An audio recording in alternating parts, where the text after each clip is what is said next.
ॐ अज्ञानतिमिरन्धस्य ज्ञानाञ्जनशलाकया चक्षुरुन्मिलितं येन तस्मै श्रीगुरुवे नमः। श्रीचैतन्यमनोभीष्टं स्थापितं येन भूतले स्वयं रूपः कदा मह्यं ददाति स्वपदान्तिकं। वन्देऽहं श्रीगुरो श्रीयुतपदकमलं श्रीगुरुवैष्णवंश्च श्रीरूपं साग्रजातं सहगणरघुनाथान्वितं तं सजीवं साद्वैतं सावधैतं श्रीकृष्णचैतन्यदेवं श्रीराधाकृष्णपादान् सहगणललिता श्रीविशाखान्वितं च नमां विष्णुपादाय कृष्णपृष्ठाय भूतले श्रीमते भक्तिवेदान्त स्वामीति नामिने। नमस्ते सारस्वते देवी गौरवाणी प्रचारिणे निर्विशेषशून्यवादी पाश्चात्यदेशतारिणे। नमो महावदन्याय कृष्णप्रेमप्रदायते कृष्णाय कृष्णचैतन्य नामे गौरतिषे नमः। नमो ब्राह्मणदेवाय गौब्राह्मणहिताय च जगद्धिताय कृष्णाय गोविन्दाय नमो नमः। हरे कृष्ण कृष्ण कृष्ण हरे हरे, हरे Ram Ram Ram Hare Hare. So last time हमने 3 वर्सेस ही किए थे। 3 वर्सेस का जो मीनिंग था वो ये था कि कुछ चीज़ें हमारे लिए करना ज़रूरी नहीं है, बट हमको करना चाहिए, क्योंकि हम कहीं ना कहीं किसी न किसी की लाइफ को लीड कर रहे हैं।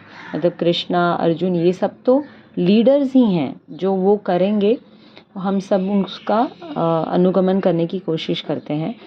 बट ऐसे भी हम जैसे लोग भी हैं ना, कभी कभी हमारे बच्चे हमको कॉपी करते हैं, कभी आस पड़ोस के लोग कॉपी करते हैं।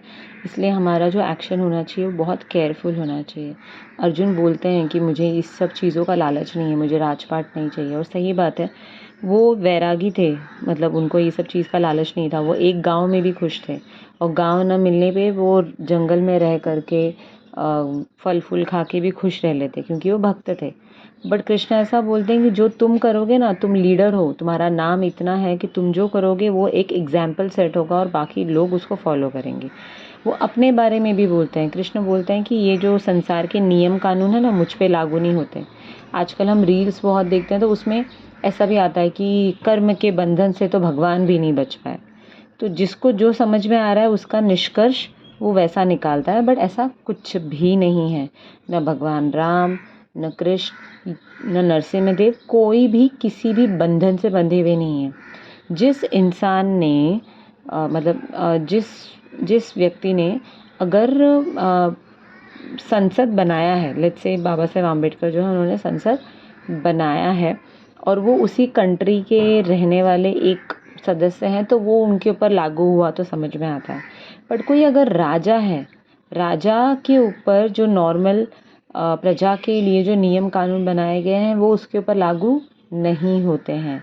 राजा, इवन ऐसा कहा जाता है कि जो प्रजा गलतियां भी करती है ना, उसका एक भाग राजा को भी जाता है। तो इतना आसान भी नहीं है उस पोजीशन को समझना।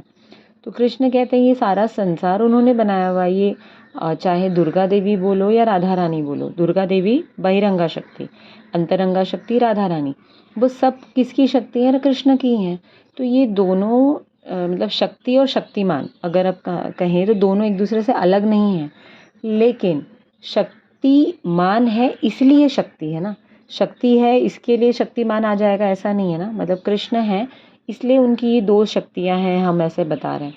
बट अगर दोनों शक्तियां एग्जिस्ट कर सकती हैं क्या बिना कृष्ण के? वो भी पॉसिबल नहीं है। तो दोनों चीज़ें हैं। तो ये जो मटेरियल वर्ल्ड है वो दुर्गा देवी का क्रिएशन है। दुर्गा देवी अपने आप को एक्सपांड करती हैं। अभी 9 दिन का जब नवरात्रि आता है तो उसमें हम देखते हैं स्कंद माता से लेकर शैलपुत्री, काली माँ, हर तरह की चीज़ों से, चाहे पढ़ाई की देवी की बात करें या खाने पीने की देवी की, हर चीज़ में वो अपने आप को एक्सपांड कर रहे हैं। तो एक्सपांड करके ये क्या कर रही हैं कि इस वर्ल्ड में हमको एग्जिस्ट करने के लिए जो भी सुख साधन चाहिए वो प्रोवाइड करवा रहे हैं। तो वो प्रोवाइड क्यों करवा रहा है? क्योंकि उनके जो स्वामी या उनके जो शक्तिमान है वो चाहते हैं, अगर हम मुझे कोई एक ऑब्जेक्ट उठाना है, मेरे पास ताकत है पर मेरी इच्छा नहीं है, तो मैं क्यों उठाऊंगी? तो वैसे इच्छा है, इसलिए फिर शक्ति जो है उस चीज़ के लिए वो वर्क कर रही है। अभी जब हम जन्माष्टमी बोलते हैं तो जन्माष्टमी के टाइम पर ही दुर्गा देवी या फिर मैहर देवी जो हम बोलते हैं वो कृष्ण के साथ इस अर्थ पे आती हैं। एंड फिर नवरात्रि जब आता है तो वो अपने आप को 9 इसमें डिवाइड कर रहे हैं, एक्सपांड कर रही हैं माँ। तो ये समझना इतना आसान नहीं है, बट सारांश में अभी जो हम गीता में पढ़ रहे हैं उसमें यही चीज़ है कि हम जो भी करें हमको सोच समझ के करना चाहिए कि कोई ना कोई हमको ऑब्ज़र्व कर रहा है। शायद हमारा थोड़ा सा जो हम सोचते हैं ना कि अरे कचरा मैंने रास्ते पे फेंक दिया, क्या फ़र्क पड़ रहा है, कौन देख रहा है। शायद एक बच्चा कोई वहाँ से जा रहा हो या कोई बड़ा जा रहा हो जो सोच रहा होगा कि नहीं डस्टबिन में मुझे डालना है कचरा, बट जस्ट बिकॉज उसने मुझे देखा कि मैंने फेंका है, वो टेंडेंसी है लोगों की, देखा बोलते हैं ना, देखा किसी को और खुद भी कर लिया, वो लोगों की टेंडेंसी है। तो अब क्या हुआ, मैं उसका कारण बन गई कि उसने मुझे देखा इसलिए उसने डाला। तो क्यों कारण बनना है किसी के गलत चीज़ों का, क्यों? मे बी हम अच्छा एग्जाम्पल सेट कर सकते हैं कि कोई सोच सकता है कि हाँ इतना ऐसे ऐसे ऐसे मैंने बिहेव किया फिर भी इसने इतने शांति से रिप्लाई किया, तो मुझे आगे शांति से रिप्लाई करना चाहिए। तो वो भी मतलब आपके ऊपर है, आप कौन सा लीडर बनना चाहते हो। दुर्योधन भी लीडर था, अर्जुन भी लीडर थे, लेकिन दोनों बहुत अलग अलग चीज़ों में अलग अलग तरीके से लीड कर रहे थे। एंड कृष्ण कहते हैं कि आप अच्छा कर्म करो या बुरा कर्म करो, मुझे जो काम करवाना है ना वो काम तो मैं आपसे करवा ही लूँगा। तो दुर्योधन का चॉइस था कि उनको ऐसा करना था, तो उन्होंने उसमें भी उनको अपना इंस्ट्रूमेंट बना लिया। दुर्योधन के चलते उन्होंने बहुत सारे ऐसे ही जो अधार्मिक राजा थे उन सबको बुला लिया, एक तरफ खड़ा कर लिया जाके। मतलब जब हम झाड़ू लगाते तो एक एक रूम में जा कर के झाड़ू लगाते ना, गंदगी निकालते। यहाँ पे उन्होंने क्या किया, दुर्योधन को खड़ा कर दिया, वो खुद ही झाड़ू लगा लगा के सारा कचरा ला के सामने खड़ा कर दिया। कृष्ण ने बोला लो कचरा सामने है, अर्जुन को बोला चलो साफ करा तू। तो अब डिपेंड करता है कि हम कौन से साइड में भगवान के इंस्ट्रूमेंट बनना चाहते हैं। इंस्ट्रूमेंट तो हम हैं पक्का, चॉइस हमारी है। 5th चैप्टर में जैसा मैंने ऑलरेडी शेयर किया है कि चॉइस तो हमारी है, पर हाँ या ना बोलना उनके हाथ में रहता है। और उनके हाँ बोलने के बाद जो प्रकृति है या देवी माँ है वो सारी चीज़ें, सारा मटेरियल हमको अवेल करवाती हैं। सो आगे बढ़ते हैं 24th श्लोका से। 24 श्लोक भी इसी कॉन्सेप्ट को आगे बता रहा है।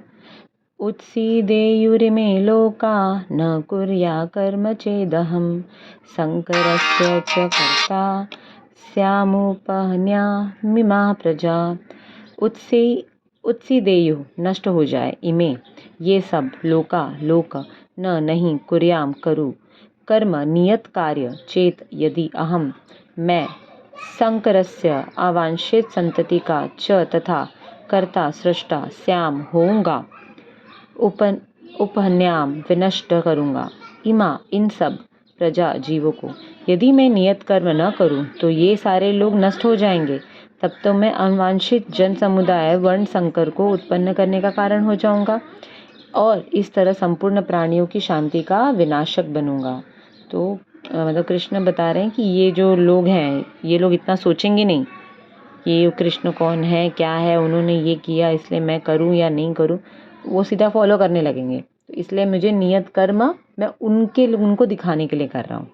वर्ण संकर आवांशिक जन समुदाय है जो सामान्य समाज की शांति को भंग करता है। इस सामाजिक अशांति को रोकने के लिए अनेक विधि विधान हैं जिनके द्वारा स्वतः ही जनता आध्यात्मिक प्रगति के लिए शांत तथा सुव्यवस्थित हो जाती है। जब भगवान विष्णु अवतरित होते हैं तो स्वाभाविक है कि ऐसे महत्वपूर्ण कार्यों की प्रतिष्ठा तथा अनिवार्यता बनाए रखने के लिए इन विधि विधानों के अनुसार आचरण करते हैं। भगवान समस्त जीवों के पिता हैं और यदि वे जीव पथ भ्रष्ट हो जाए तो अप्रत्यक्ष रूप से मैं उत्तरदायित्व उन्हीं का है, उनका ही उत्तरदायित्व, मतलब इच्छा हमारी है, उत्तरदायित्व भी हमारा ही है, लेकिन जस्ट बिकॉज वो एग्जाम्पल नहीं सेट करना चाहते हैं। अतः जब भी विधि विधानों का अनादर होता है तो भगवान स्वयं समाज को सुधारने के लिए अवतरित होते हैं, किंतु हमें ध्यान देना होगा कि यद्यपि हमें भगवान के पद चिन्हों का अनुसरण करना है तो भी हम उनका अनुकरण नहीं कर सकते। शिव जी ने विष पिया तो हम विष नहीं पी सकते, पर उससे क्या समझना है कि कुछ बातें गले तक रखनी चाहिए, मुंह से भी नहीं निकालनी है ना पेट में डालनी है, मतलब अपने अंदर भी नहीं लेनी है। किसी की कोई बुरी चीज़ है आपने सुनी, अपने पास तक रखो, ना स्प्रेड करो। ओके एंड हाँ, हम गोवर्धन पर्वत उठाकर भगवान का अनुसरण नहीं कर सकते जैसा कि भगवान ने अपने बाल्यकाल में लिया था। ऐसा कर पाना किसी मनुष्य के लिए संभव नहीं। हमें उनके उपदेशों का पालन करना चाहिए, किंतु किसी भी समय हमें उनका अनुकरण नहीं करना है। श्रीमद् भागवतम में कहा गया है कि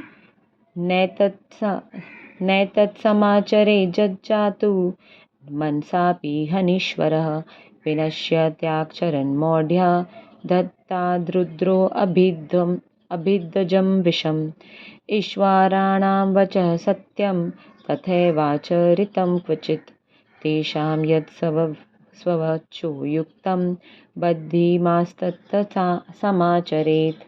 मनुष्य को भगवान तथा उनके द्वारा शक्ति प्रदत्त सेवकों के उपदेशों का मात्र पालन करना चाहिए।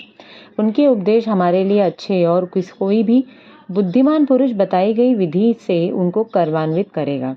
फिर भी मनुष्य को सावधान रहना चाहिए कि वह उनके कार्यों का अनुकरण न करे, जैसे कि शिव जी ने अनुकरण में विष का समुद्र नहीं पी लेना चाहिए। हमें सदैव ईश्वरों की या सूर्य तथा चंद्रमा की गतियों का वास्तव में नियंत्रित कर सकने वालों की स्थिति को श्रेष्ठ मानना चाहिए। ऐसी शक्ति के बिना कोई सर्वशक्तिमान ईश्वरों का अनुसरण नहीं कर सकता। शिवजी ने सागर तक के विष का पान किया, किंतु यदि कोई सामान्य व्यक्ति विष की एक बूंद भी पी ले तो वो मर जाएगा। शिवजी के अनेक भक्त हैं जो गांजा या ऐसी अन्य मादक वस्तुओं का सेवन करते हैं, किंतु वे भूल जाते हैं। इस प्रकार शिवजी का अनुकरण करके वे अपनी मृत्यु को निकट बुला रहे हैं। इसी प्रकार भगवान कृष्ण के भी अनेक भक्त हैं जो भगवान की रास लीला या प्रेम नृत्य का अनुकरण करना चाहते हैं, किंतु यह भूल जाते हैं कि गोवर्धन पर्वत को धारण नहीं कर सकते। अतः सबसे अच्छा यह होगा कि लोग शक्तिमान का अनुकरण न करके केवल उनके उपदेशों का पालन करें। अंडरलाइन, उपदेशों का पालन करना है। वो क्या समझाने की कोशिश कर रहे हैं। ये रास लीला या प्रेम नृत्य जो होता है, कृष्ण सिर्फ 12 साल की एज तक ही थे, उसके बाद तो वो मथुरा चले गए थे। तो ये जो नॉर्मल गर्लफ्रेंड बॉयफ्रेंड वाला जो प्रेम दिखता है बाहर, वो वाला नहीं है। राधा कृष्ण वो बिल्कुल भी नहीं है।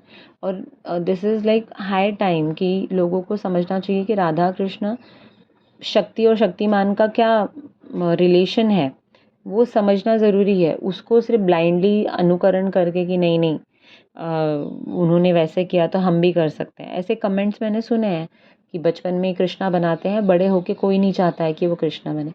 अरे बन ही नहीं सकते। और बचपन में भी कृष्ण बनाते हैं, बच्चे बड़े क्यूट लगते हैं, बट जस्ट इमेजिन वो बच्चा कृष्ण वो बच्चे थे कि माँ जो होती थी, दूसरी जो माताएं थी, वो अपने बच्चे से ज़्यादा उनको प्यार करती थी। स्पेशल मक्खन बना करके चोरी करें कृष्णा इसके लिए छुपा करके रखती थी ऐसी जगह ताकि दिखे उनको, छुपा करके ऐसी जगह रखती थी ताकि उनको दिखे। तो उनका कंपैरिजन ही नहीं है, चाहे बचपन में हो चाहे बड़े होने पर हो। और उनके जैसा कोई कर ही नहीं सकता। कभी उनके चेहरे पे कोई शिकन ही नहीं आई। चाहे विदुर जी ने उनको केले के छिलके क्यों नहीं दिया हो, वो स्माइल से उन्होंने खाया है। और सेम एज इट इज़ उन्होंने बड़े बड़े जितने डीमंस थे उनको भी एकदम एफर्टलेसली, जैसे एक चींटी आ रही है और हमने फू कर दिया तो वो कैसे उड़ जाती है, उतने एफर्टलेसली उन्होंने सारे डीमंस को मारा है, कोई मेहनत नहीं। और कभी कभी टाइम पास करने का मन करता था तो करते भी थे, तो उसमें भी बलराम जी बोलते थे अरे यार क्या टाइम पास कर रहा है ये। ओके, ऐसे अनेक ईश्वर के अवतार हैं जिनमें भगवान की शक्ति नहीं होती। तो अवतार और भगवान दोनों में डिफरेंस है। श्रीमद् भागवतम की जब मैं रिकॉर्डिंग शेयर करना स्टार्ट करूँगी, I really request, humbly request कर रही हूँ मैं, प्लीज़ सुनिएगा। तो बहुत सारी चीज़ें जब हम गीता में पढ़ रहे हैं ना तो उसमें समझ में आएंगी। और इसके अलावा भी बहुत सारे क्वेश्चंस के आंसर, मतलब वो क्वेश्चंस कहीं ना कहीं हैं हमारे अंदर पर हम शायद फ्रेम नहीं कर पा रहे हैं वर्ड्स में, उसके भी आंसर उसमें मिलेंगे। Okay, next verse. सक्ता कर्मण्य विद्वांसो यथा कर्वन्ति भारत कुर्याद् विद्वांस्तथा सक्त शिक्षक्रीशुलोकसंग्रहम्। सक्ता असक्त कर्माणि नियत कर्म में, अविद्वांस अज्ञानी कुर्वंत करते हैं, भारत हे भारतवंशी, कुर्यात करना चाहिए, विद्वान तथा उसी तरह आसक्त अनासक्त, चिकीर्षु चाहते हुए भी इच्छुक, लोक संग्रहम सामान्य जन। जिस प्रकार अज्ञानी जन फल की आसक्ति से कार्य करते हैं, उसी तरह विद्वान जनों को चाहिए कि वे लोगों को उचित पद पर ले जाने के लिए अनासक्त रहकर कार्य करें। एक कृष्ण भावना भावित व्यक्ति तथा कृष्ण भावनाहीन व्यक्ति में केवल इच्छाओं का भेद होता है। कृष्ण भावना भावित व्यक्ति कभी ऐसा कार्य नहीं करता जो कृष्ण भावना मृत के विकास में सहायक न हो। यहाँ तक कि वह उस अज्ञानी पुरुष की तरह कर्म करता है जो भौतिक कार्यों में अत्यधिक आसक्त रहता है, किंतु इनमें से एक ऐसे कार्य अपनी इंद्रिय तृप्ति के लिए करता है जबकि दूसरा कृष्ण की तुष्टि के लिए। दोनों खाना बना रहे हैं, दोनों ऑफिस जा रहे हैं, दोनों घर में क्लीनिंग कर रहे हैं, बट एक जो कर रहा है वो भगवान की प्रसन्नता के लिए, क्योंकि वो खाना नहीं बना रहा है, वो प्रसाद बना रहा है। वो सिर्फ ऑफिस पैसा अर्न करने के लिए नहीं जा रहा है, वो लक्ष्मी देवी को ले करके भगवान के कार्य में लगाने जा रहा है। और भगवान का कार्य क्या है? ये जो भगवान के लिए हमने अनाज घर में रखा और फिर प्रसाद बनाया, वो भगवान का ही कार्य हो गया। तो दोनों दिखने में सेम काम है, पर दोनों का जो सबसे पहला हमारे दिमाग में चीज़ आती है कि हम ये काम करने जा रहे हैं, उसके पहले उसकी वजह से सारी चीज़ें बदल जाती हैं। मतलब सारा खेल जो है ना, ये सोच का है। जैसे हम महाप्रसाद बोलते हैं, महाप्रसाद सिर्फ डिवोटीज़ को बनाने के लिए दिया जाता है, उनको जो भगवान की सेवा कर रहे हैं या माला कर रहे हैं। अदरवाइज़ हम मतलब ऐसा नहीं कि हम बाकी किसी से लेते नहीं है, बट उनको फ्रूट या ड्राई फ्रूट बोल दिया जाता है। अदरवाइज़ जो अन्न प्रसाद बनाया जाता है वो डिवोटीज़ को कहा जाता है। रीज़न भी कि कॉन्शियसनेस रहता है कि भगवान के लिए है, ये भगवान के लिए है। तो जो हम लोग चीज़ें कर रहे हैं नॉर्मली, हम लोग साफ़ सुथरा खाना बनाते हैं, टेस्टी खाना बनाने की कोशिश करते हैं, हेल्दी खाना बनाने की कोशिश करते हैं, तो ये सारी चीज़ें एज़ इट इज़ रहेंगी। बस ये भगवान के लिए बना रहे हैं, इसके थोड़ा और कॉशियस हो जाएंगे। और हम कहते हैं ना, जैसा अन्न वैसा मन। जब मम्मी खाना बना के खिलाए तो हमारे मन पे, हमारे शरीर पे अलग इम्पैक्ट पड़ता है। वही हम पोली भाजी केंद्र का जब लेकर के आते हैं तो वो अलग इम्पैक्ट पड़ता है। भले ही उन्होंने भी बड़े प्यार से बनाया रहेगा, बट उनका इंटेंशन यही रहेगा कि ये प्यार से खाएंगे और प्यार से पैसा देकर जाएंगे। तो है इम्पैक्ट है उस पर भी। सो दोनों काम करते हैं, जो कृष्ण भावना भावित में है, जो नहीं है, दोनों सेम काम कर रहे हैं, बट दोनों के काम करने और दोनों के रिजल्ट में डिफरेंस है। जैसे अभी जन्माष्टमी आने वाली है, तो कल मैं श्री कृष्ण की जो बुक है वो रीड कर रही थी। उसमें प्रॉपरली सब कृष्ण के ही पास टाइम दिए हुए हैं, अलग अलग जगह से आके, मतलब श्रीमद् भागवतम, गीता, सब जगह से रेफरेंसेस लिया हुआ है। तो फर्स्ट चैप्टर जो है उसमें तो वो बताते हैं कि किस तरह से आकाशवाणी होती है और कंस जो है वो देवकी को मारना चाहते हैं। फिर वसुदेव दिमाग लगाते हैं, मतलब वो भी राजा थे, वो भी क्षत्रिय थे, वो लड़ सकते थे, बट हर जगह लड़ाई करना ये नहीं होता है, सल्यूशन नहीं होता है।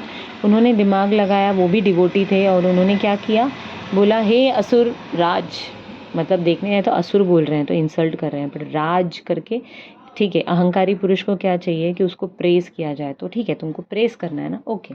तो उन्होंने एकदम अच्छे से प्रेज़ किया और कहा कि अरे आप एक स्त्री को मारोगे, और वो भी किसको, अपनी बहन को मारोगे, आपकी क्या होगी, दुनिया में निंदा होगी, आपका नाम बढ़ेगा, ऐसा नहीं है।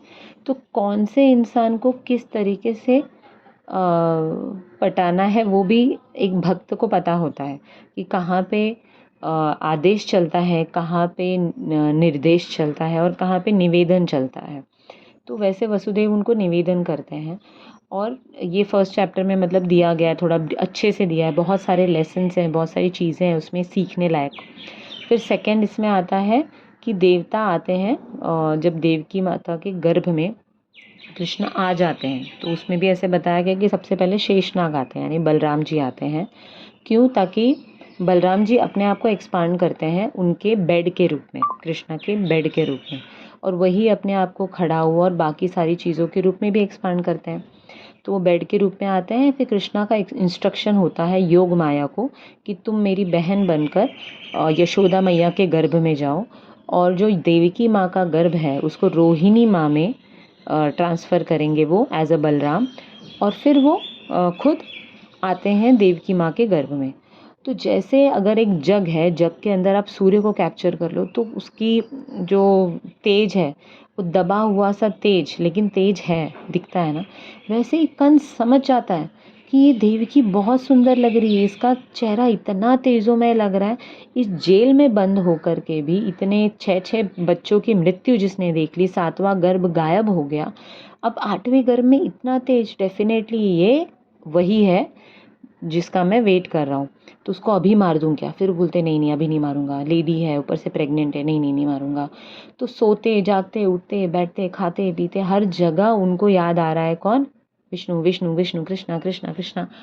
लेकिन ये जो चिंतन मनन है ये डर से है, ये क्रोध से है, ये जेलसी की वजह से है। तो ये जो चिंतन मनन है और जो वसुदेव चिंतन मनन कर रहे हैं, ये दोनों 24 घंटा कर रहे हैं, पर दोनों में डिफरेंस है, क्योंकि वो प्यार से कर रहे हैं। उनको कंसर्न है, उनको पता है कि ये भगवान है, फिर भी उनको कंसर्न है कि ये 8वां गर्भ मैं कैसे बचाऊं, इस पुत्र को मुझे बचाना है। 6 को नहीं बचा पाया, 7वां गया, पर इसको बचाना। पहला प्रॉमिस क्या करते हैं भगवान? यदा यदा ही धर्मस्य, जब जब धर्म की हानि होगी और जो महापुरुष होते हैं, महात्मन होते हैं, उनको तकलीफ होगी, तब तब मैं आऊँगा महात्मन या अच्छे लोगों के प्रोटेक्शन के लिए और दुष्टों को दंड देकर धर्म की स्थापना के लिए। तो पहला वादा ये है उनका, इसके लिए वो आते हैं। फिर डेमीगॉड दूसरा प्रेयर करते हैं कि आप जो है ना एब्सोल्यूट हैं। एब्सोल्यूट और रिलेटिव ये दोनों डिफरेंस होता है। जैसे आज वर्ल्ड में किसी का नाम रहेगा सुंदरी, पर ज़रूरी नहीं है कि वो सुंदर ही हो, मतलब उससे सुंदर कोई ना कोई तो होगा। लेट्स से आज आपका 7th स्टैंडर्ड में फर्स्ट रैंक आ रहा है, 8th स्टैंडर्ड में भी फर्स्ट रैंक आएगा, ज़रूरी नहीं है।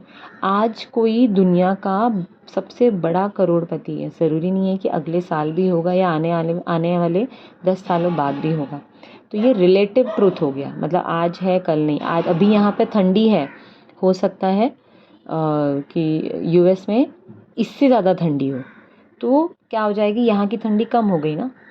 तो ये रिलेटिव ट्रूथ है, बट एब्सोल्यूट ट्रूथ का मतलब ये है कि चाहे कोई भी पास्ट टेंस हो, प्रेजेंट टेंस हो, फ्यूचर टेंस हो, कोई भी कंट्री हो, कोई भी यूनिवर्स हो, ये ट्रुथ है कि श्री कृष्ण से ज़्यादा सुंदर, ज़्यादा ऐश्वर्यवान और ज़्यादा बलवान कोई नहीं है। तो ये एब्सोल्यूट ट्रुथ है। तो तीसरा, पहला हो गया कि उनका वादा निभाने आते हैं, दूसरा वो एब्सोल्यूट ट्रुथ है, वही सत्य है और वही सारे कारणों के कारण है। ये सृष्टि के एक एक कण के, जो जीव है या निर्जीव है, हर एक कण में उनका वास है। तीसरा कि उन्हीं के बॉडी से ये सारा जो यूनिवर्स है वो निकल रहा है। तो महाविष्णु का जब हम देखते हैं मतलब वो ऐसे लेटे हुए हैं शेषनाग पे, तो उनके ब्रीद इन और ब्रीद आउट जब वो कर रहे हैं, तो उनके बॉडी के छिद्र से, जैसे हमारे इस बॉडी के छिद्र से स्वेट निकलता है ना, वैसे वो जो मॉइस्चर, ऐसे भाप जो निकल रही है, उसमें यूनिवर्सेस हैं। तो ये सारा जो है मतलब कि वही है जो अब 3 विष्णु, मतलब कृष्ण जो है वो 3 विष्णु के फॉर्म में एक्सपांड होते हैं। महाविष्णु, कर्णोदक्षाय विष्णु, शिरोदक्षाय विष्णु। फिर शिरोदक्षाय विष्णु परमात्मा फॉर्म में सब जीव निर्जीव जो भी हैं हमारे सबकी बॉडी में वो सुपर सोल के रूप में एंटर करते हैं। और यही जो सुपर सोल है, मतलब जो परमात्मा है, उसके बॉडी से जो इफल्जेंस निकल रहा है वो इतना इतना ब्राइट है, इतना ब्राइट है कि मिलियंस ऑफ सन की रेज अगर मिल जाए तो उतना प्रकाश होगा। और जो मायावादीज हैं वो लोग इस प्रकाश की पूजा करते हैं, उनके हिसाब से इस प्रकाश के आगे कुछ नहीं है। ये जो प्रकाश है ना, यही सत्य है और हम सबको इस दुनिया से निकल के उसी सत्य में चले जाना है, ऐसा मायावादीज बोलते हैं। बट भक्त ये बोलते हैं कि आज अगर कोई बच्चा है, हम उसको बोलते हैं कि तुम अपनी मम्मी के ऊपर गए हो, पापा के ऊपर भी, यानी कि हमारा जो क्रिएटर होगा जिसने हम सबको बनाया है वो हमसे ज़्यादा सुंदर होगा। वो फॉर्मलेस कैसे हो सकता है, मतलब एक ज्योति का पिंड, बस हमको इतना सुंदर सुंदर फॉर्म दिया है, हमको हेयर्स दिए हैं, नेल्स दिए हैं, पैर, हाथ, मुंह, आँख, इतना सुंदर फॉर्म हमको देने वाला वो सिर्फ कैसे पिंड होगा। और शास्त्रों में भी कहा गया है, इवन श्रीमद् भागवतम भी आप पढ़ेंगे तो उसमें भी दिया गया है कि जो भगवान का बॉडी से जो तेज आ रहा है वो ये एब्सोल्यूट ट्रुथ है, सॉरी वो ये ज्योति पिंड है। तो ये तीसरा मतलब उनका प्रेयर था कि आप जो हो ना बहुत सुंदर हो, आपका जो सुंदर फॉर्म है ना, ये हम जैसे लोग, मतलब जो ये मनुष्य लोग हैं वो लोग नहीं देख सकते, इसलिए आप खुद अपने श्याम सुंदर फॉर्म में आ रहे हो, ताकि बचपन से लेकर के बड़े तक का आपका जितना लीला है हम सबको देखने मिले। और जो न देख पाए वो मुंह से मतलब जिन्होंने देखा है उनके मुंह से सुना गया, फिर लिखा गया, और अब हम जो ये सारी लीलाएं सुन रही हैं, सारे पास टाइम सुन रहे हैं, वो किसी ने देखा है और बताया है, और तब हम सुन रहे हैं। और जब हम कान से सुनते हैं और आंखें बंद करके देखते हैं तो हम भी देख पा रहे हैं। अगर वो आते ही नहीं तो हम कैसे देख पाते। इस तरीके से वो डेमीगॉड्स बहुत सारे अच्छे अच्छे से प्रेयर्स करते हैं और फिर वो चले जाते हैं। उनको कोई देख नहीं पाता है, बट कारागृह में इतनी सुंदर महक होती है, वातावरण इतना पॉजिटिव होता है, जहाँ पे ब्रह्मा शिव सब थे, तो वहाँ पे वो पॉजिटिविटी लेवल ही बहुत अलग था।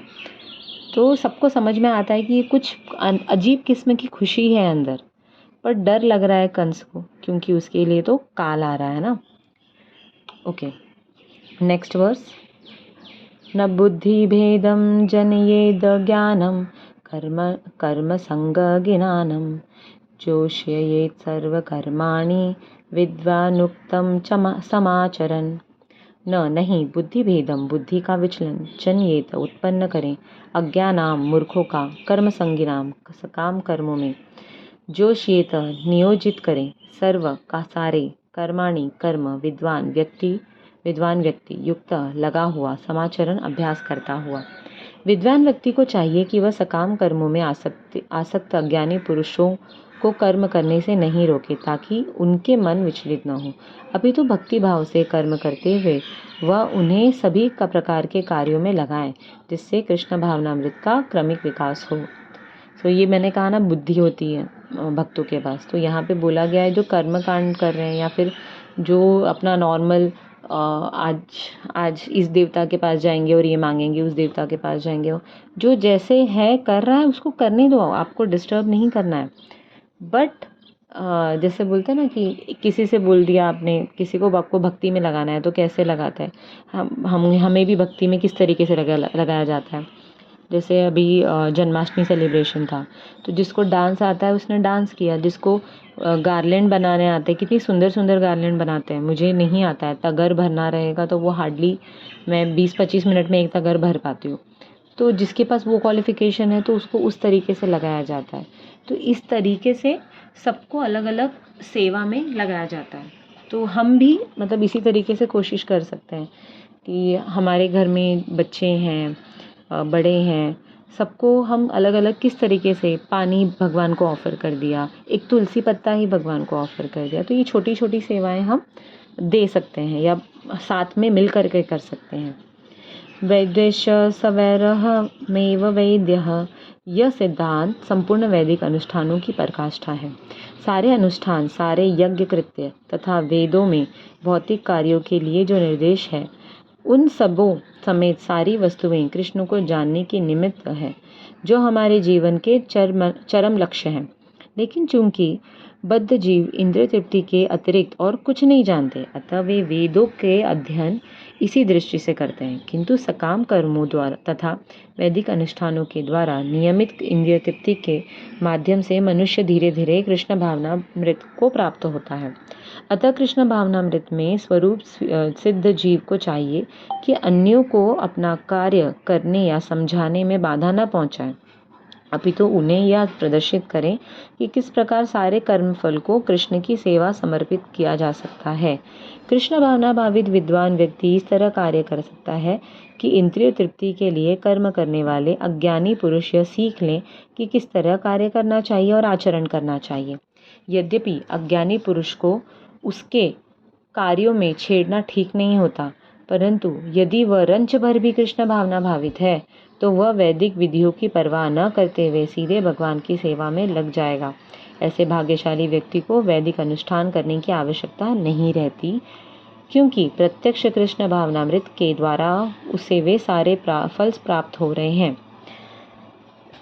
अभी गणपति आने वाले हैं, तो गणपति जी भी सबसे बेस्ट सेवा की है उन्होंने कृष्ण की। क्या महाभारत किसने लिखी है? गणपति जी ने। तो ये जो गीता हम पढ़ रहे हैं, ये श्लोका किसके लिखे हुए हैं? गणपति जी के खुद लिखे हुए हैं। तो हम बाकी सबको डेमीगॉड्स बोलते हैं, इंद्र, वायु वगैरह, बट हम गणपति जी का स्पेशल पोजीशन है, ऐसे कहते हैं। बुद्धि के देवता है वो है, लेकिन still he has special position. Because वो वैष्णव है, वो सेवा अपने माता पिता की सेवा, कृष्ण की सेवा करने में सबसे आगे रहते हैं। इवन शिव तत्व जो है ना वो बहुत डिफ़िकल्ट है समझना, क्योंकि वो हमारे जैसे जीव नहीं है, वो विष्णु तत्व भी नहीं है। तो जैसे ब्रह्मा जी जो है वो जीव तत्व में ही आते हैं, वो जीवों में सर्वोच्च हैं, बट शिव जी जीव तत्व में नहीं आते हैं। और उनको समझना भी थोड़ा डिफ़िकल्ट है, क्योंकि उनका जो एक्सपांशन है, एक सिर्फ हनुमान जी हम वही जानते हैं, बाकी उनके ऐसे एक्सपांशन भी नहीं जल्दी दिखेंगे। लेकिन इतना पता है कि वो हमेशा मेडिटेशन करते रहते हैं। विष्णु के पैरों पे, विष्णु भी नहीं, श्री राम के पैरों पे वो मेडिटेशन करते हैं, लॉर्ड संकर्षण के पैरों पे वो मेडिटेशन करते हैं। और उस मेडिटेशन में जब वो भाव विभोर हो जाते हैं और उनकी आंखों से जो अश्रु गिरते हैं, वो है रुद्राक्ष, जो सब पहनते हैं ना, तो ऐसा कहा जाता है वो उनके अश्रु हैं। पर वो कौन से अश्रु हैं? जो भगवान की इसमें वो जब एकदम लीन हो जाते हैं, तब उस एक्सटेसी में जो उनके अश्रु गिरते हैं वो हैं। प्रकृते क्रियमाणानि गुणे कर्माणि सर्वश अहंकार विमूढ़ात्मा कर्ता हम यन्ति मन्यते। तो ये बहुत इम्पोर्टेंट श्लोका है और बहुत मस्त भी है। मतलब कितने बार मैं ये याद करने की कोशिश करती हूँ कि हाँ, द सिचुएशन ऐसी आ जाती है कि मुझे ऐसा लगता है कि हाँ, वो श्लोका कौन सा था जिसमें ऐसा कहा है। तो जीवात्मा अहंकार के प्रभाव में मोहग्रस्त होकर अपने आप को समस्त कर्मों का कर्ता मान बैठता है, जबकि वास्तव में वे प्रकृति के तीनों गुणों द्वारा संपन्न किए जाते हैं। हम सोचते हैं हमने ये काम किया, अच्छा या बुरा जो भी, मोस्टली बुरा होने के बाद हम सोचते हैं भगवान ने किया है, और अच्छा होने के बाद सोचते हैं कि ये मेरा हार्ड वर्क है। तो भगवान यहाँ पे बोल रहे हैं कि जो प्रकृति के 3 गुण हैं, रजो, तमो और सत्व गुण, ये तीनों गुणों के अधीन होकर के कार्य होता है। क्यों कहा जाता है मॉर्निंग में जल्दी उठो, जर्नल लिखो कि आज हम क्या करेंगे? क्योंकि तब एनवायरनमेंट में हर जगह सत्व गुण ज़्यादा होता है। मॉर्निंग में कौन उठता है? जो पूजा पाठ वगैरह ऐसे काम करने रहेंगे उसको वो उठता है। क्या मॉर्निंग में उठते उठते पार्टी स्टार्ट करते हैं क्या? जो ड्रिंक करते हैं या फिर जो भी पार्टी वगैरह करते हैं, मोस्टली नाइट में होती है। क्यों? क्योंकि मोड ऑफ इग्नोरेंस ज़्यादा होता है। तो इसके पहले वाले चैप्टर में हमने पढ़ा था कि जो बुद्धिमान व्यक्ति रहता है ना, वो क्या करता है, रात को जल्दी सो जाता है, सुबह जल्दी उठता है। क्योंकि रात को जल्दी सोने से क्या होता है, ये जो मोड ऑफ इग्नोरेंस वाले जो लोग हैं उनके प्रभाव से वो बच जाता है। और जब तक हम यहाँ पे हैं, ये तीनों प्रभाव हम पे रहेंगे, डेफिनेटली रहेंगे, कोई एस्केप नहीं है। कभी हम बहुत अच्छे कार्य भी कर सकते हैं, कभी बुरे कार्य भी कर सकते हैं, बट हमको अच्छे और बुरे दोनों कार्य के बीच में फंसना नहीं है। इसलिए हमको ये समझ के चलना है कि ये जो चीज़ें हैं, ये जो भी हम डिसीजन ले रहे हैं, जो भी हम सोच रहे हैं, कर रहे हैं, वो मैं कर रहा हूँ ऐसा नहीं है। ये तीनों मोड ऑफ गुडनेस का असर है मेरे पे, इसलिए बार बार कहा जाता है कि हर चीज़ को रिलेट कर दो कृष्ण से। तो जैसे ट्रैफिक में अगर हम फंसे हैं, तो ट्रैफिक सिग्नल के रूल और ट्रैफिक हमको कब मैटर करती है? जब हम रोड पर हैं। अगर हम प्लेन में हैं तो वो ट्रैफिक सिग्नल के रूल और प्रॉब्लम हमको मैटर नहीं करती। सो यहाँ पे मतलब महाभारत के टाइम पे भी वही बचा जिसने कृष्ण की शरण ली थी, और अभी भी वही है। ये सारी जो चीज़ें हैं ना, वो हमेशा चली आएंगी। कभी हिटलर होगा, कभी कोई और होगा, कुछ न कुछ ऐसा बुरा होते रहेगा। बट अगर हम सोचेंगे कि नहीं, मैं ये सारी चीज़ें मेरे हाथ में हैं और मैं कर लूँगा या कर लूँगी, तो पॉसिबल नहीं है। तो हमको कृष्ण की शरण लेनी ही पड़ेगी। और साथ में जब चीज़ें हम कुछ करते हैं, एक दूसरे का जब साथ होता है, तब वो चीज़ें सिंपल होती हैं और सक्सेस होने के चांस ज़्यादा होते हैं। अहंकारवश ऐसे व्यक्ति हर कार्य को स्वतंत्र रूप से करने का श्रेय लेना चाहते हैं। अज्ञानी व्यक्ति यह भूल जाता है कि भगवान ऋषिकेश कहलाते हैं, अर्थात वे शरीर की इंद्रियों के स्वामी हैं। इंद्रिय तृप्ति के लिए इंद्रियों का निरंतर उपयोग करते रहने से वह अहंकार के कारण वस्तुतः मोहग्रस्त रहता है, जिससे वह कृष्ण के साथ अपने शाश्वत संबंध को भूल जाता है। Next verse. तत्त्ववितु महाबाहो गुणकर्म विभागयो गुणागुणेषु वर्तन्त इति मत्वा न सज्जते। तत्वविद, परम सत्य को जानने वाला तू, लेकिन महाबाहो, हे विशाल भुजाओं वाले, गुण कर्म, भौतिक प्रभाव के अंतर्गत कर्म के, विभाग्यो, भेद के, गुणा, इंद्रिया, गुणेशु, इंद्रिय तृप्ति में, वर्तन्ते तत्पर रहती है। इति इस प्रकार मत्वा मानकर न कभी नहीं सज्जते आसक्त होता है। हे महाभाव, भक्ति भावमय कर्म तथा सकाम कर्म के भेद को भली भांति जानते हुए जो परम सत्य को जानते हैं वह कभी भी अपने आप को इंद्रियों में तथा इंद्रिय तृप्ति में नहीं लगाता। तात्पर्य, परम सत्य को जानने वाला भौतिक संगति में अपनी विषम स्थिति को जानता है। वह जानता है कि वह भगवान कृष्ण का अंश है तथा उसका स्थान इस भौतिक सृष्टि में नहीं होना चाहिए। वह अपने वास्तविक स्वरूप में भगवान के अंश के रूप में जाना जाता है, जो सच्चित आनंद है, और उसे यह अनुभूति होती है कि मैं किसी कारण से देहम बुद्धि में फंस चुका हूँ। अपने अस्तित्व को शुद्ध अवस्था में उसे सारे कार्य भगवान कृष्ण की सेवा में नियोजित करने चाहिए। फलतः वह अपने आप को कृष्ण भावनामृत के कार्यों में लगाता है। भौतिक इंद्रियों के कार्यों के प्रति स्वभावतः अनासक्त हो जाता है, क्योंकि ये परिस्थिति जन्य तथा अस्थायी है। वह जानता है कि उसके जीवन की भौतिक दशा भगवान के नियंत्रण में है। फलतः वह सभी प्रकार के भौतिक बंधनों से विचलित नहीं होता, क्योंकि वह उन्हें भगवत कृपा मानता है।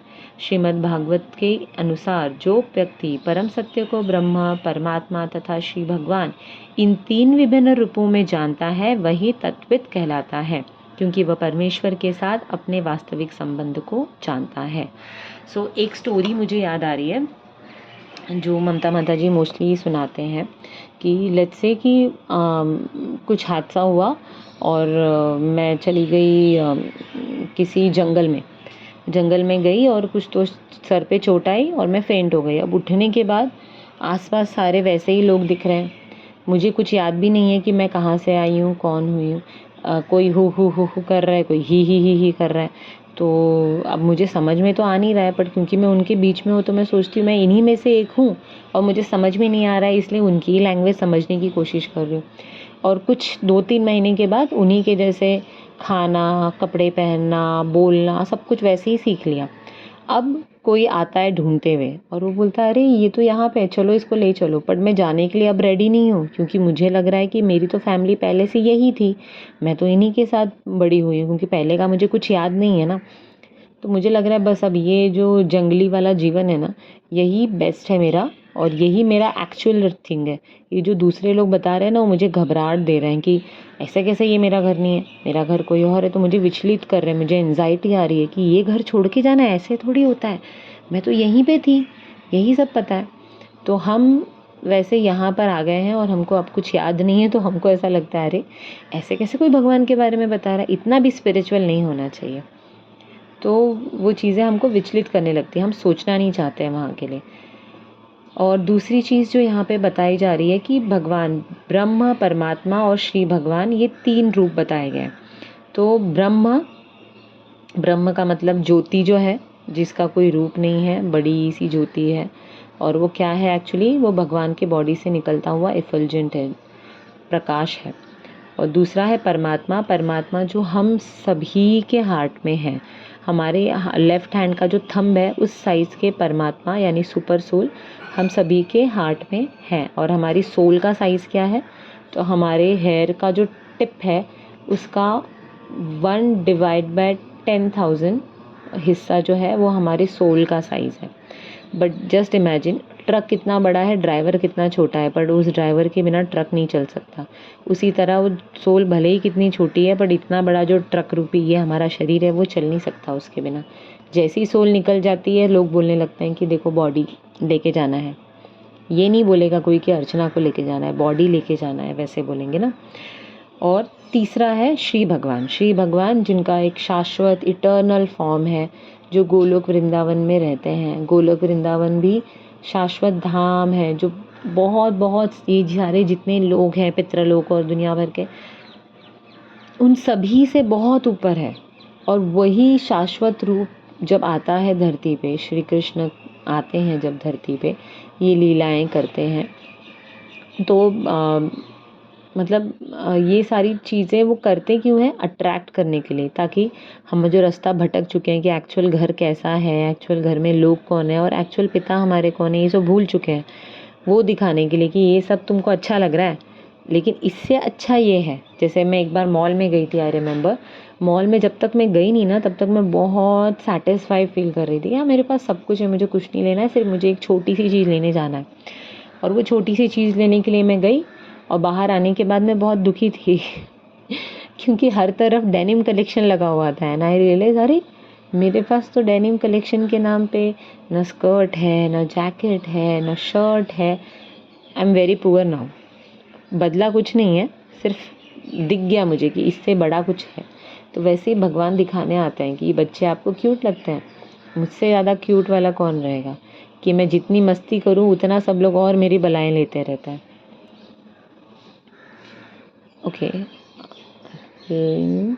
प्रकृते गुण सम्मूढ़ा सजन्ते गुणकर्मसु तान् कृत्सन्तमितो मंदा कृस्तन्न विन्न विचालयेत्। प्रकृति, प्रकृति के गुणों से सम्मूढ़ा, भौतिक पहचान से बेवकूफ़ बने हुए, सज्जनते लग जाते हैं, गुण कर्मसु, भौतिक कर्मों में, तान उन, अक्रस्तन विद, अल्पज्ञानी पुरुष, मंदान आत्म साक्षात्कार, समझने में आलसियों को, कृत्सन्वित ज्ञानी, विचालयेत विचलित करने का प्रयत्न करना चाहिए। माया के गुणों से मोहग्रस्त होने पर अज्ञानी पुरुष पूर्णतया भौतिक कार्यों में संलग्न रहकर उनमें आसक्त हो जाते हैं। यद्यपि उनके ये कार्य उनमें ज्ञान भाव के कारण अधम होते हैं, किंतु ज्ञानी को चाहिए कि उनसे विचलित न करें, उन्हें विचलित न करें। मतलब अगर कोई कुछ कर रहा है तो हमको जाके उसको तुरंत ऐसे मुंह पे नहीं बोलना चाहिए तो तुम गलत कर रहे हो। ये ऐसा बोलने पे एक तो वो मानेगा भी नहीं, दूसरा सबसे पहला रूल, हम अपनी वाणी से किसी को अगर उत्तेजित कर रहे हैं तो पहले सही बात भी बोल रही हो तो पहले चुप हो जाना चाहिए और सोचना चाहिए कि वाणी जो है सामने वाले को उद्विग्न करने के लिए तो यूज़ नहीं हो रही है। अज्ञानी पुरुष स्थूल भौतिक चेतना से और भौतिक उपाधियों से पूर्ण रहते हैं। यह शरीर प्रकृति की देन है और जो व्यक्ति शारीरिक चेतना में अत्यधिक आसक्त होता है वह मंद अर्थात आलसी कहलाता है। अज्ञानी मनुष्य शरीर को आत्मस्वरूप मानते हैं। वे अन्यों के साथ शारीरिक संबंध को बंधुवत मानते हैं। जिस देश में यह शरीर प्राप्त हुआ है उसे वे पूज्य मानते हैं और वे धार्मिक अनुष्ठानों की औपचारिकताओं को ही अपना लक्ष्य मानते हैं। ऐसे भौतिकताग्रस्त अपाधिकारी पुरुषों के कुछ प्रकार के कार्यों में सामाजिक सेवा, राष्ट्रीयता तथा परोपकार है। ऐसी उपाधियों के चक्कर में वे सदैव भौतिक क्षेत्र में व्यस्त रहते हैं। उनके लिए आध्यात्मिक बोध मिथ्या है, अतः वे इसमें रुचि नहीं लेते। किंतु जो लोग आध्यात्मिक जीवन में जागरूक हैं उन्हें चाहिए कि इस तरह भौतिकता में मग्न व्यक्तियों को विचलित न करें। अच्छा तो यही होगा कि वे शांत भाव से अपने आध्यात्मिक कार्यों को करें। ऐसे मोहग्रस्त व्यक्ति अहिंसा जैसे जीवन में मूलभूत नैतिक सिद्धांत तथा इसी प्रकार के परोपकारी कार्य में लगे हो सकते हैं। जो लोग अज्ञानी हैं वे कृष्ण भावनामृत के कार्यों को समझ नहीं पाते। अतः भगवान कृष्ण हमें उपदेश देते हैं कि ऐसे लोगों को विचलित न किया जाए और व्यर्थ ही मूल्यवान समय नष्ट न किया जाए। किंतु भगवान से भी अधिक दयालु होते हैं क्योंकि वे भगवान के अभिप्राय को समझते हैं। फलतः वे सभी प्रकार के संकट झेलते हैं, यहाँ तक कि वे इन अज्ञानी पुरुषों के पास जाकर उन्हें कृष्ण भावनामृत के कार्यों में प्रवृत्त करने का प्रयास करते हैं जो मानव के लिए परमावश्यक है। तो कृष्ण सामने से बोल रहे हैं कि क्या ज़रूरत है अपना टाइम वेस्ट करने की, क्यों करना है। लेकिन जो भक्त होते हैं ना उनके अंदर ना भर के प्रेम होता है और प्यार इतना भरा होता है कि सामने वालों की वो गाली भी सुनने के लिए रेडी हो जाते हैं। तो ऐसे एग्जाम्पल जो है ना, बहुत सारे एग्जाम्पल हमको चैतन्य चरणामृत में मिलते हैं। जैसे कि हरिदास ठाकुर को बदनाम करने के लिए एक वैश्या को भेजा गया उनके पास। अब वो उसी दिन उस कुटिया को छोड़ करके दूसरी जगह जाने वाले थे, बट वो कुटी में रुक जाते हैं और उनको वो आती हैं, बोलती कि मुझे आपसे बात करनी है। तो वो बोलते हैं बैठिए, मेरा चैंटिंग कंप्लीट होने दीजिए। और हरिदास ठाकुर को तो वैसे भी नामाचार्य कहा जाता है, वो अपनी चैंटिंग एकदम प्रॉपरली करते थे। इतने ओल्ड एज हो गए थे कि नहीं होता था उनसे, तभी भी वो बहुत ज़बरदस्ती करके करते थे। और जब चैतन्य महाप्रभु ने कहा कि तुमको नहीं है ज़रूरत करने की, तुम ऑलरेडी लिबरेटेड हो, तुम्हारी मुक्ति तो निश्चित है, तो वो बोलते हैं कि तुम ऐसे मत बोलो मुझे, ये जो बीमारी है ना ये मेरे शरीर की बीमारी नहीं है, मेरे मन की बीमारी है।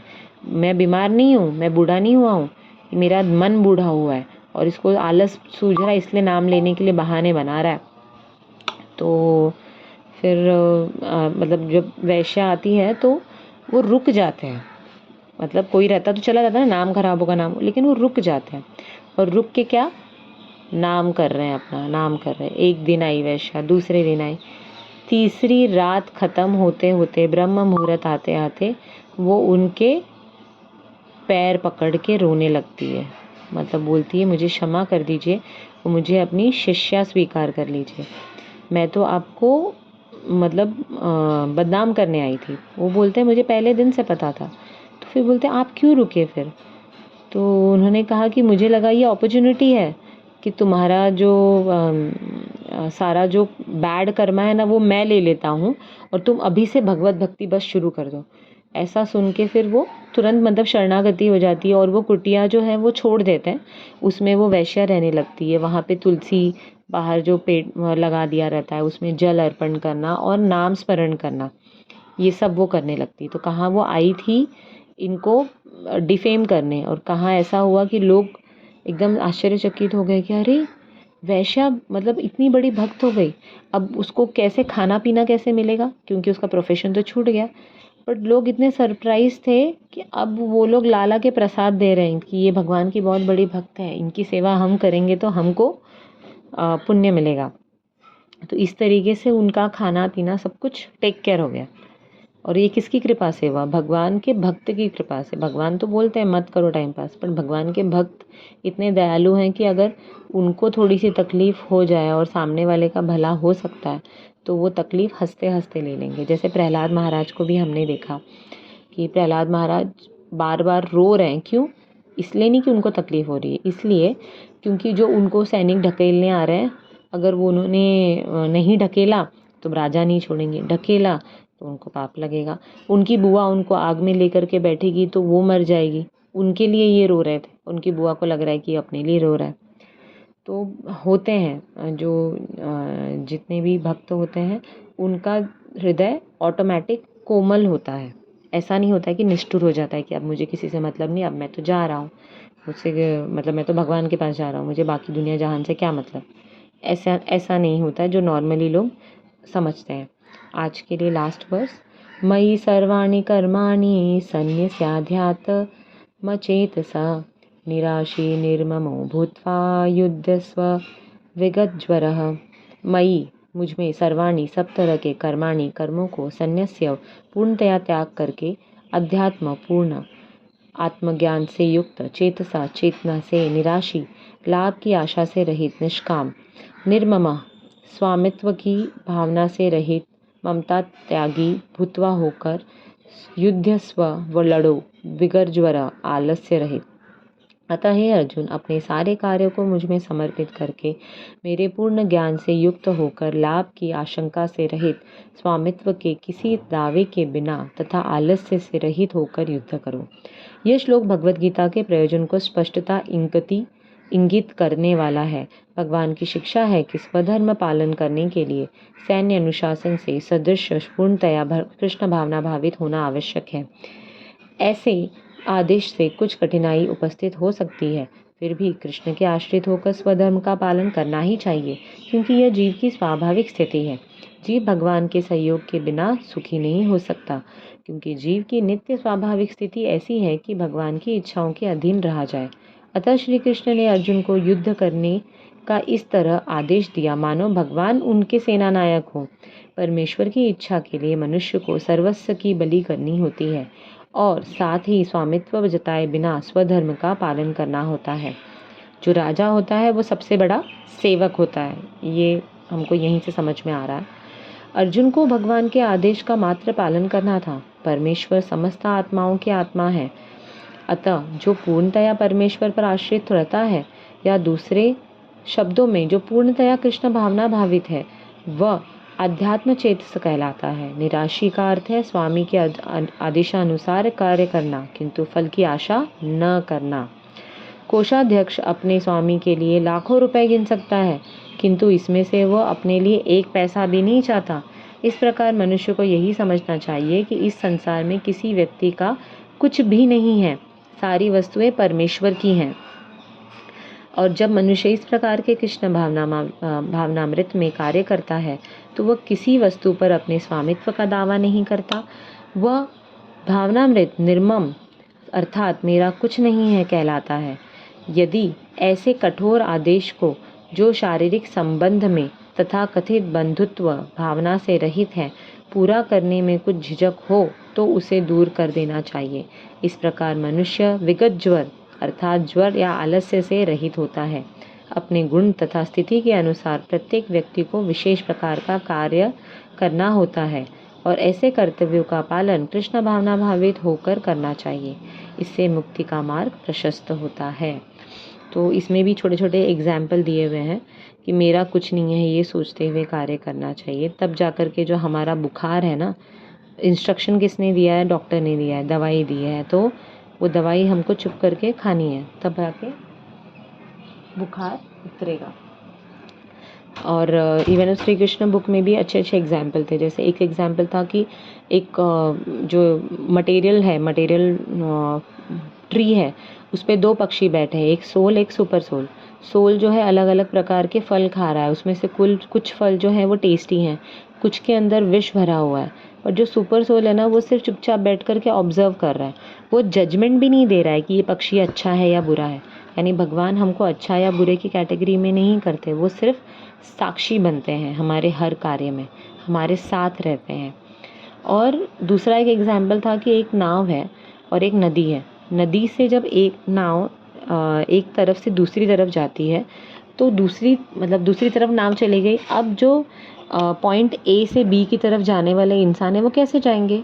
क्योंकि ए से बी जाने के लिए नाव बी से ए वापस आनी चाहिए ना, तब जा सकते हैं। तो ऐसा कहा जाता है, देवता कहते हैं कि कृष्ण का शरण लेना मतलब ऐसा है कि परमानेंटली हमारे पास ये जो नदी है ये क्रॉस करने का साधन उपलब्ध है। क्योंकि जब कोई कृष्ण या भक्ति का मार्ग अपनाता है तो उसके लिए जो भी प्रॉब्लम है वो किस तरीके से है, जो एक नदी है वो कैसी बन जाती है, जैसे कि गाय या फिर गाय का जो बछड़ा होता है उसके पैरों के निशान हो और उस निशान में जितना पानी भरा हो उतना हो जाता है। यानी भव सागर कितना बड़ा है, क्रॉस करना इम्पॉसिबल है, बट भगवान की भक्ति से या भगवान की कृपा से वो जो ये पैरों के निशान है बछड़े के, उसमें जितना पानी भरा है उसके समान हो जाता है। तो वो तो हम आराम से अपने पैरों से ही क्रॉस कर लेंगे ना। सो नाव की चिंता करने की बजाय उस भवसागर का साइज़ ही कम हो जाए, ऐसे कृष्ण की शरण लेनी चाहिए। तो आज हम यहाँ पे स्टॉप करते हैं। कोई क्वेश्चन होगा तो प्लीज़ पोस्ट करिएगा या मुझे पर्सनल पे पूछिएगा। वांछा कल्पतरुभृक्ष कृपा सिंधुत एव च पतितानां पावनेभ्यो वैष्णवेभ्यो नमो नमः। अनंत कोटि वैष्णव वृंद की जय। श्रील प्रभुपाद की जय। Hare Krishna. Thank you everyone.